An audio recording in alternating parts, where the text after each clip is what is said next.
एक क्षणासाठी सगळे स्तब्ध झाले. बाबासाहेबांनी विचारलं, आम्हाला किल्ल्यात प्रवेश आहे की नाही?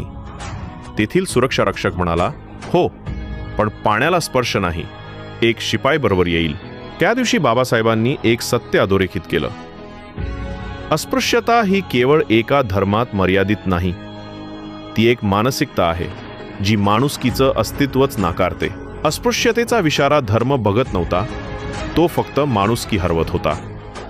बाबासाहेबांनी प्रश्न विचारले जे समाजाच्या मूलभूत संकल्पनांवर घाव घालणारे होते. आज जर कोणी माणसाच्या धर्माने, जातीने किंवा स्पर्शाने पाणी दूषित मानतो, तर तो केवळ पाणी नव्हे, तो संपूर्ण माणुसकी दूषित करतोय. बाबासाहेब म्हणतात, मी माणूस म्हणून जगणार.